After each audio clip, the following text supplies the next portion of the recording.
Liderança Cristã, Teologia Pastoral, página 65, o ministro e a sua preparação. Em todos os segmentos da sociedade é necessário preparo para que se possa exercer com precisão as diversas atividades. O médico tem de ser bem preparado para não colocar em risco a vida dos pacientes, o mestre bem preparado para que não comprometa a formação de seus alunos, um pedreiro bem preparado para que a sua obra não venha a sofrer prejuízo ou interdição. Se em todas essas áreas é necessário preparo, imagine na questão do evangelho. O pregador do evangelho ele não lida com coisas materiais, ele lida com coisas espirituais. O pregador do evangelho não lida com coisas temporais, ele lida com coisas eternas. O pregador do evangelho, ele lida com as almas eternas de homens e mulheres que, ao ouvir o evangelho, poderão ser salvos pela graça de Cristo. Portanto, é preciso que o pregador do evangelho, o ministro do evangelho, seja uma pessoa muito bem preparada para que ela esteja exercendo o seu ministério de maneira aceitável, de maneira digna, de maneira a glorificar o nome do Senhor. O pregador do evangelho, ele deve ser uma pessoa que esteja continuamente crescendo espiritualmente, para que a vida dele seja um modelo para outras pessoas e para que ele possa influenciar e continuar influenciando durante toda a sua vida, a vida daqueles que estão sob a sua liderança, a vida daqueles a quem ele está ministrando a palavra de Deus. Para que isso aconteça, é preciso que o ministro se desenvolva em 3 áreas: formação espiritual, formação teológica e a formação cultural. Quando nós pensamos em formação espiritual, nós estamos pensando no principal fundamento da preparação de um pastor. O pastor é preciso que seja um homem espiritual. Não podemos pensar no pastor como um homem que não conhece a Deus e não vive na presença de Deus. Não podemos aceitar a ideia de um pastor que seja uma pessoa carnal, uma pessoa mundana, uma pessoa que tem o seu pensamento e o seu coração regido pelos valores desse mundo. Não, o pastor tem de ser um homem que vive para Cristo, um homem que seja cheio do Espírito de Cristo, um homem que vive uma vida abundante diante de Cristo. Aquilo que Cristo falou quando disse que veio para nos dar vida e vida com abundância deve ser uma realidade na vida do pastor. Portanto, o pastor precisa ser uma pessoa que caminhe com Deus para que Deus lhe conceda uma vida santa, uma vida aprovada, uma vida irrepreensível, uma vida muito dinâmica. O pastor deve ser uma pessoa que caminha com Deus e nessa caminhada com Deus ele tem a sua vida provada e aprovada por Deus. Você repara aquilo que fala Tiago, logo no início da sua carta, ele fala uma coisa muito preciosa. Ele diz assim: meus irmãos, considerai motivo de grande alegria o fato de passardes por várias provações, sabendo que a prova da vossa fé produz perseverança, e a perseverança deve ter ação perfeita para que sejais aperfeiçoados e completos, sem vos faltar coisa alguma. Tiago 1, 2, 3 e 4. Tiago diz que nós devemos ter alegria quando passarmos por várias provações. Por quê? Porque Deus usa as provações para provar a nossa fé.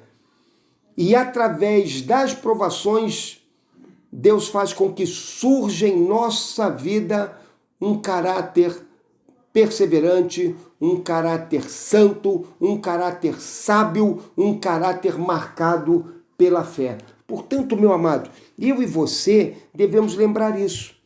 Deus vai usar as provações da vida, as nossas lutas, as nossas angústias, as nossas dificuldades para moldar o nosso caráter, para conduzir-nos ao amadurecimento espiritual, para fazer com que as nossas vidas sejam vidas mais úteis diante dele.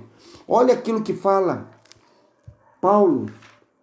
Na verdade, Lucas fala colocando isso como uma mensagem de Paulo e Barnabé às igrejas que eles fundaram, e ele diz assim: e depois de anunciar o evangelho naquela cidade, fazer muitos discípulos, voltaram para Listra, Icônio e Antioquia, renovando o ânimo dos discípulos, exortando-os a perseverar na fé, dizendo que em meio a muitas tribulações nos é necessário entrar no reino de Deus. Atos 14, 21 e 22. Lembre disso. Nós vamos enfrentar muitas tribulações, muitas lutas, muitas aflições. Pessoas que não caminham com Deus, nessa hora, fogem, se afastam, perdem a fé.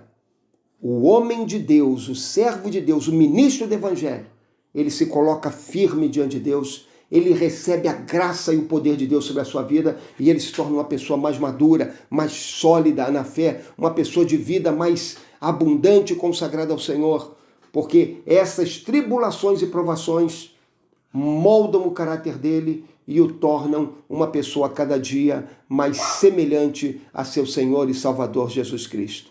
Quando nós olhamos para a Bíblia, nós vemos alguns homens que passaram por esse período de preparação, de desenvolvimento na sua formação espiritual. Olhe para Abraão. Deus mandou que ele deixasse a sua casa, a sua terra, a sua parentela e que ele fosse para aquela terra que o Senhor lhe estava mostrando. É muito precioso nós lembrarmos isso, que era preciso que Abraão deixasse aquele ambiente familiar onde a idolatria ainda imperava, para que ele agora começasse a conhecer o Deus vivo e verdadeiro e para que a vida dele fosse transformada pelo Senhor. Isso foi difícil para Abraão, provavelmente, mas ele ficou firme porque ele sabia em quem cria e ele conhecia aquele que o chamava para uma nova vida na sua presença. Olhe a experiência de José, a sua preparação tão árdua, vendido como escravo, longe de seu pai, de sua família, numa terra estranha, por muitos anos, vivendo como um preso no Egito, até que Deus o colocou em uma posição de glória. Mas para que ele alcançasse aquela posição de glória, o coração dele, a vida dele teve de ser trabalhado por Deus, moldado por Deus, transformado por Deus naquele tempo de preparação. Olhe para Moisés. A vida de Moisés é preciosa. 40 anos ele passa na corte do Egito, sendo preparado por Deus com todo o preparo intelectual necessário para a sua obra. 40 anos ele passa no deserto, onde Deus trata com a alma dele, a vida dele e o prepara para a sua função de libertador do povo de Israel. E 40 anos ele gasta junto ao povo de Deus, liderando o povo de Deus e conduzindo da escravidão no Egito às portas de Canaã. Deus está sempre trabalhando na vida dos seus servos, preparando-nos para a obra que ele tem para que realizemos. E essa preparação é, sobretudo, uma preparação espiritual. Que possamos ser dóceis nas mãos do Senhor, para que Ele realize em nossas vidas tudo aquilo que Ele tem planejado para cada um de nós. Existe a formação teológica. É muito precioso, e o nosso livro destaca isso, que nós ainda temos hoje pessoas que resistem à ideia dos seminários. Pessoas que dizem o seguinte: o seminário é uma praga que está esfriando a igreja. O seminário é uma praga que está esfriando o coração dos crentes em Jesus e dos obreiros. Meu amado, isso não é verdade. Devemos lembrar sempre que no ministério nós necessitamos de duas forças cooperando para que o ministério seja bem sucedido. Nós precisamos de luz e de fogo. Quando nós pensamos no seminário, nós estamos pensando em luz, na iluminação da nossa mente, no esclarecimento da nossa mente, no esclarecimento quanto a questões teológicas importantes que são referidas na Bíblia e que nós precisamos estudar, nos debruçar sobre elas para aprender sobre elas. Agora, a nossa formação teológica, ela é companheira da nossa formação espiritual e esse é o fogo.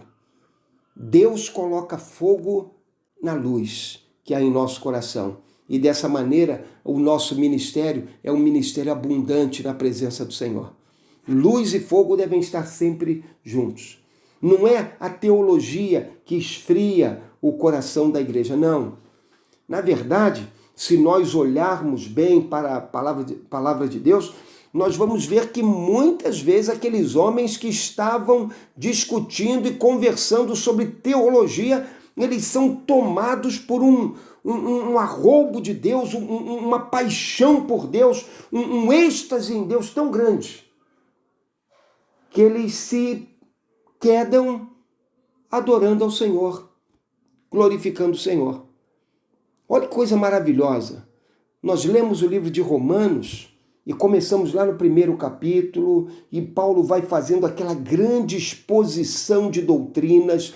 Ele fala do pecado humano, ele fala da maneira como Deus nos salvou em Cristo, ele fala daquilo que nós devemos hoje viver como servos do Senhor, quando nós devemos consagrar os nossos corpos a Deus como instrumentos de justiça. Ele fala da nossa vitória em Cristo, que não há nenhuma condenação mais em Cristo Jesus. Ele vai contar-nos a maneira como Deus salvou-nos. E ele encerra isso naquela grande exposição sobre a salvação nos capítulos 9, 10 e 11 de Romanos. Quando ele chega nesse finalzinho do capítulo 11, parece que ele perde o fôlego. Parece que ele não consegue continuar. Parece que nesse momento ele fica extasiado diante de Deus, quando ele medita em tudo aquilo que Deus tem colocado em seu coração. Nesse momento é como se ele tivesse deixado de lado a caneta em que ele estava escrevendo, deixado de lado os seus argumentos. E aí ele fala assim: ó profundidade da riqueza, da sabedoria e do conhecimento de Deus, quão insondáveis são os seus juízos e quão inescrutáveis os seus caminhos. Pois quem conheceu a mente do Senhor? Quem se tornou o seu conselheiro? Quem primeiro lhe deu alguma coisa para que lhe seja recompensado? Porque todas as coisas são dele, por ele e para ele. A ele seja a glória eternamente. Amém. Amado, veja, isso não acontece quando o apóstolo Paulo está falando de costumes. Não acontece quando ele está falando de mandamentos e leis. Não, isso acontece quando ele está discutindo teologia, ele está preparando uma grande argumentação teológica para enviar para aquela igreja de Roma. E é nesse momento que ele para. Ele fica tão enlevado com Deus. Ele fica tão admirado com Deus. Há um momento em que tudo aquilo que ele pensou conduz a sua caminhada e ele só pode falar agora uma palavra. Quão glorioso é Deus! E então ele exalta o nome do Senhor. Meu irmão, teologia não esfria a igreja, não. Teologia produz encantamento, louvor, admiração, exultação no coração da igreja. Algumas pessoas, como diz aqui o nosso livro, argumentam que os apóstolos não tiveram nenhuma formação teológica. Será? Se nós pensarmos bem, eles tiveram o melhor curso teológico que poderiam ter. Não sabemos se 3 ou 5 anos de curso, mas sabemos que durante aquele período eles foram ensinados pelo melhor de todos os mestres, o Senhor Jesus. Eles tiveram o melhor livro-texto, o Antigo Testamento. E o Senhor Jesus colocou para eles a mensagem do Antigo Testamento à luz da sua vida. Então, eles aprenderam a fazer uma relação entre aquilo que Deus prometeu no Velho Testamento e a vida do próprio Salvador e Senhor Jesus. E isso tudo sendo acompanhado por sinais e milagres feitos pelo Senhor. Que grande formação teológica. Quando Deus chama um homem, esse homem geralmente não resiste. E quando resiste, Deus tem meios de trazer esse homem à submissão à sua vontade. Agora, quando Deus chama um homem, esse homem sempre se sente motivado a aprender, a crescer, a estudar, a se desenvolver. Você está lembrado daquilo que o apóstolo Paulo fala lá em Filipenses capítulo 3? Filipenses capítulo 3, ele já está no meio da caminhada espiritual dele. Mas olha o que ele fala. Ele fala assim: sim, De fato, também considero todas as coisas como perda, comparadas com a superfluidade, com a superioridade do conhecimento de Cristo Jesus, meu Senhor, pelo qual perdi todas essas coisas. Eu as considero como esterco para que possa ganhar Cristo e ser achado nele, não tendo por mim a justiça que procede da lei, mas sim a que procede da fé em Cristo, a saber, a justiça que vem de Deus pela fé, para conhecer Cristo e o poder da sua ressurreição e a participação nos seus sofrimentos, identificando-me com ele na sua morte, para ver se de algum modo consigo chegar à ressurreição dos mortos. Meu amado, a única coisa que Paulo queria era conhecer Cristo, era se desenvolver no conhecimento de Cristo, era cada vez mais aprender de Cristo.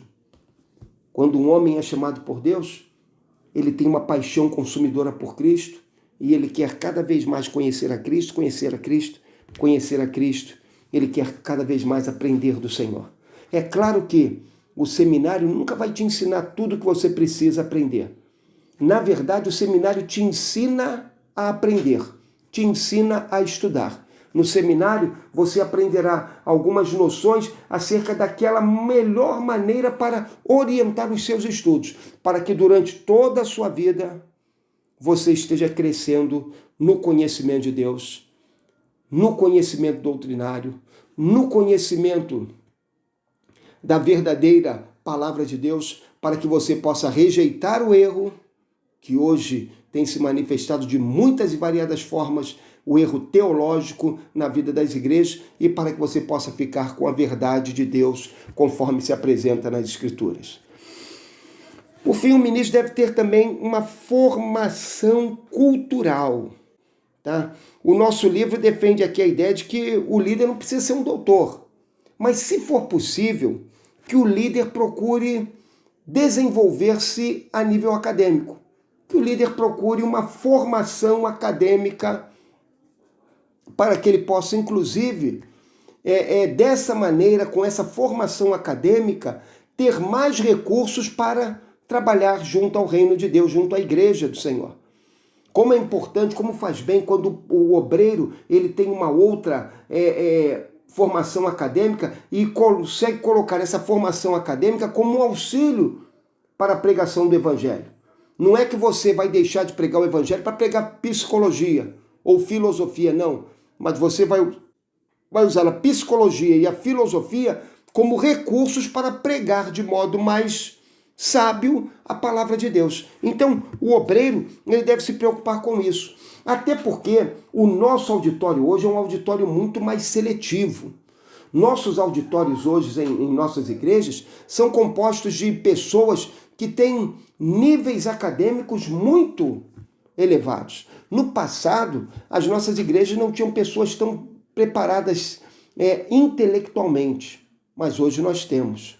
Hoje nós temos muitos dos membros da nossa igreja que já são formados a nível universitário, muitos desses jovens da igreja que têm pós-graduação, outros que já têm mestrado, outros que têm doutorado e alguns, inclusive, já têm pós-doutorado. Então, nós não podemos nos colocar diante deles para pregar tendo um linguajar pobre, um vocabulário feio, tendo ideias ultrapassadas.